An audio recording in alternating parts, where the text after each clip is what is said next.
E aí, voltando para os acontecimentos da semana passada, a gente não teve oportunidade de falar a respeito, sabe? Porque se deu no decorrer da semana, né?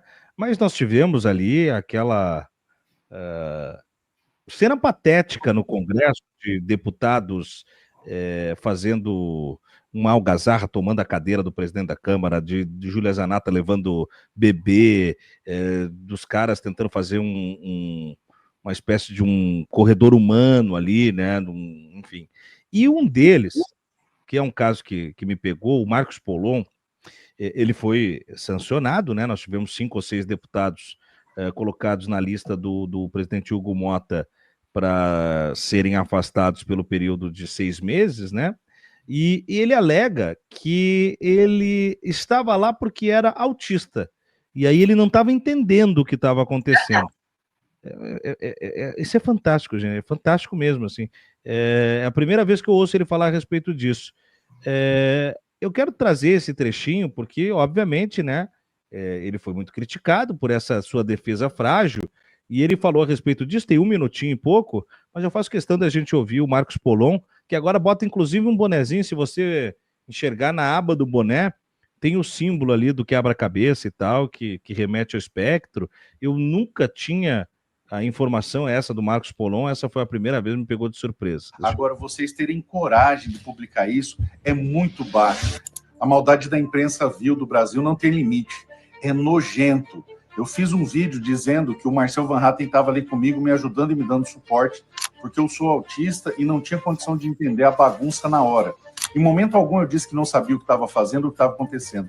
Tenho plena consciência do que eu estava fazendo ali e por que eu estava ali e principalmente por quem eu estava lutando. E repito, não vou parar, não vou me intimidar. E o fato de eu ser autista não muda em absoluto isso. O que muda é o preconceito de vocês em achar que alguém, porque tem um transtorno, é limitado, é inservil, é inútil. E eu recebo dezenas de comentários desse nível. Agora, vocês terem coragem de publicar isso é muito baixo, é muito servil, é muito nojento.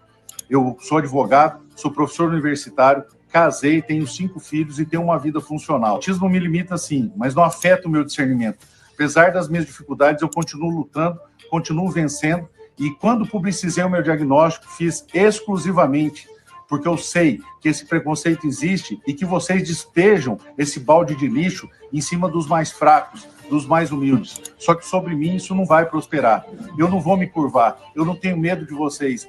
E não adianta, por mais que vocês denigram a minha imagem, me ataquem e queiram, através do discurso capacitista, menosprezar o meu trabalho, diminuir o que eu estou fazendo, não vou me curvar. Estou apenas começando. O que eu disse, eu mantenho. Vou até o final pela liberdade dessas pessoas inocentes que foram sequestradas por um ditador. Bom, comecemos, Sara Vivacqua, a análise do discurso, né?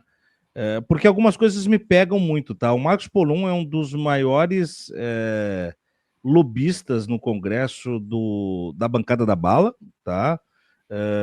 Ele é CAC, por exemplo, e aí já começa a minha dúvida. Tem algum tipo de impeditivo para alguém pertencente ao espectro autista fazer o uso de armas de fogo, por exemplo? Né? Porque, afinal de contas, se ele tem esse grau de abstração por conta do espectro, a ponto de não saber que estava no meio de uma farra no Congresso, ele pode portar uma arma de fogo? Isso não é perigoso? São algumas dúvidas que a gente já deixa no ar, mas eu queria te ouvir a respeito desse argumento de defesa aí. Vamos por partes. Eu acho que você está colocando aí, né? O espectro autista, por si só, é espectro por isso, porque ele tem várias manifestações, né? Eu posso ter uma pessoa que realmente é inimputável, possivelmente incapaz, como eu posso ter uma pessoa que é genial. Exato. Por isso que ele é chamado. Então, esse é um diagnóstico que não diz nada sobre a capacidade de discernimento da pessoa, né? E ele usa isso e agora ele inverte o jogo. Ele viu que errou e aí ele traz o argumento contrário. Né? Aí você está perguntando sobre a questão do CAC. Eu acho que por si só, até onde, juridicamente, o autismo por si só, ele uma condição aí que chama-se da neurodiversidade, né? Por si só, ele não diz nada a respeito da sua capacidade civil e penal. O que você precisa é de um laudo pericial que fale que aquela condição biológica leva à consequência de que a pessoa não sabia o que ela estava fazendo, que foi o que ele argumenta logo no início.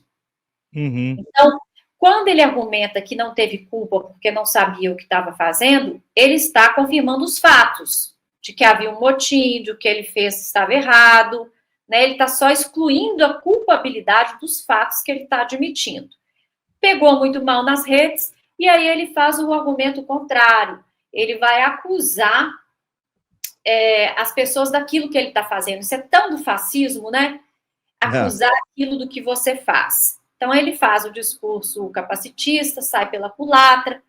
Agora, eu acho que um laudo aí que está faltando para ele, o do autismo eu não sei, e eu acho que ele diz pouco. Se ele fala que o autismo dele impede ele a ponto de saber o que está acontecendo, que ele precisa do Van Hatten, um sociopata dando a mão para ele, então, aí era o caso realmente de pensar se ele pode ser um CAC. Ele, eu acho que tem que ser questionado, esse CAC dele, se esse argumento dele for realmente verdadeiro. E também o próprio mandato dele teria que ser questionado. Por si só, o autismo não diz nada, mas ele está falando que não sabia o que estava acontecendo. Depois ele retira esse argumento, porque ele vê as consequências dele legais e as consequências políticas para ele. Agora, tem um laudo aí, para mim, que está faltando, que é o da sociopatia. Uhum. Se ele é autista ou não, isso eu já não sei, mas da sociopatia falta. Ele tem todas as características de um sociopata. Mesmo eu não sendo da área, eu posso te dizer assim, que ali tem um problema moral, ético, brutal, como ele inverte a argumentação dele, né? Um homem que quer uma violência, que vai dar um golpe, não tem nem a hombridade de falar que queria dar esse golpe, ele é covardão. Então, acho que, para mim, o problema dele ali é a sociopatia, que impede ele de estar naquele congresso. Total. Olha aqui, ó, tem mais um vídeo que eu queria rodar antes da gente fechar a sua participação, Sara, mas para fechar o arco aí desse contexto lá do Congresso, eu queria só mais uma fala sua a respeito da Júlia Zanatta, que é outra também que fez essa boa manipulação, né? Usou a filha como um artifício, né? Ela falou isso, não estou aqui acusando sem nenhum tipo de... Porque é sobre isso, né? Como você diz, não é dizer que o cara é autista, mas ele diz, eu estou num grau, né? De que eu me perco de onde eu estou, então, poxa vida. Agora, a Júlia, ela grava um vídeo dizendo, protejo a minha filha, eu levo para lá. Espera que eu quero levar ela para lá. Ou seja, é a contramão de proteger a minha filha. Ela mesma admite isso. Aí qual é o grau dessa pessoa para fazer isso? Qual é o grau da irresponsabilidade e da possibilidade de punição, inclusive?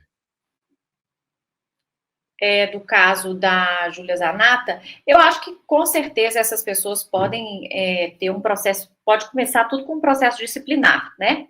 Uhum. Você está impedindo o curso, atividade regular do Congresso, né? Porque ela fala ali na Câmara, eu fui impedida do exercício regular da profissão. Não, ela foi para o Congresso para impedir o uso regular do parlamento. E não é só impedir o uso regular, mas impedir do parlamento. Eu vejo nisso uma atividade golpista, eu vejo isso um atentado à divisão dos poderes, porque o parlamento não tem que barrar nem controlar as questões do judiciário. Só estou mandando um recado aqui para você aqui. Só um minutinho. Fica à vontade. Então, assim, eu acho que o processo disciplinar aí que eles podem, por falta de decoro, por distúrbio da sessão, começa com o processo disciplinar. O caso da Júlia é um caso mais grave, porque ela admite levar a criança como forma de que isso impediria de que eles fossem retirados dali, né? Então, é um ambiente explosivo, um ambiente agressivo, ela causa a agressão, ela não está simplesmente levando uma criança numa manifestação perigosa, ela está produzindo o distúrbio, ela está produzindo o motim, ela é autora do motim e ainda leva a criança para esse motim para poder viabilizar o motim. Né? Tem uma diferenciação aí, eu não estou simplesmente levando uma criança para um lugar perigoso. Eu estou causando perigo, inserindo a criança nesse perigo. Aí eu acho que ela deve responder através do ECA mesmo. Foi muito correto terem acionado esse ECA. E a própria admissão, a própria Júlia Zanata falou para que estava levando a criança. Ela é muito burra. A Júlia Zanata é uma das pessoas mais burras que já ocupou a cadeira do parlamento. É uma burrice ilimitada. Ela acredita nas próprias visões distópicas, ela acredita na própria burrice, ela é proudly so, né? Orgulhosamente estúpida. Então, acho que, além do processo disciplinar, suspensão, outras coisas, eles estão atentando contra o Estado Democrático de Direito. Eles não estão simplesmente... Estão fazendo parte de uma trama golpista pelo Eduardo Bolsonaro, de interferência americana no Brasil. Vamos falar que tem um caráter internacional de invadir a nossa soberania. Eles são peça disso. Eles estão se inserindo como peça disso. E o Flávio Bolsonaro organizando esse motim, como o próprio Bilinski falou. Então, acho que o Flávio Bolsonaro também vai ter que responder esses milicianos, atentadores da democracia brasileira. Eu acho que a gente só... É um teste a Constituição de 88, essas pessoas no parlamento, é um teste contínuo, é intragável, é indigesto, e o que eu acho mais chocante nessa história toda é que essas pessoas têm a quantidade de eleitor que elas têm. Nós temos um problema muito grave de educação política no Brasil, um problema extremamente grave. Ontem ainda, né, a gente abordava isso e chegaram algumas perguntas, assim, de alguns questionamentos do chat, né, dizendo assim, mas ela não pode amamentar a filha, porque Thalíria Petroni, Manuela Dávila, outros deputados amamentavam. Eu digo, olha, essa é uma realidade de diversas mães em todas as condições de trabalho do Brasil, completamente natural, que vai levar para o seu ambiente de trabalho para amamentar o seu bebê, mas não para uma roda punk. Não para o meio de uma... Eu acho que a Thalíria Petroni, a Manuela Dávila levam essas crianças, mas eles têm 19 assessores, entendeu? Então, acho que também é um pouco teatral falar que isso é a situação da mulher brasileira. A mulher realmente tem que ter o direito de amamentar a criança onde ela precisar amamentar. Também acho correto. Ali elas vão fazer um statement político, né? De que as mães podem mostrar o peito, podem amamentar tranquilamente. Tem diferenciações no que uma e a outra fizeram. Mas acho que a Zanata, ela estava de licença maternidade, como alguém colocou aqui, ela foi para tumultuar, ela não estava nem exercendo a profissão dela. Mas acho também um pouquinho hipócrita de pessoas que estão em posições de poder, de como a própria Aniele Franco se colocar como uma mulher incapaz, impotente, desprotegida. E existe, acho que o cargo político te coloca numa posição bastante diferente, né? E acho que você tem que ter muito cuidado de como você faz os seus statements políticos para não ficar hipócrita. Porque tem mulheres que realmente não têm com quem deixar seus filhos, tem mulheres que realmente não têm nem comida para dar para essas crianças. Porque tem mulheres que realmente são mães solteiras e não contam com a ajuda de ninguém, de nada, para poder manter aqueles filhos, e são muitas no Brasil. Então, uma parlamentar, ela não está naquela situação. Então, acho que ela tem que também procurar expressões de autenticidade verdadeiramente genuínas, né?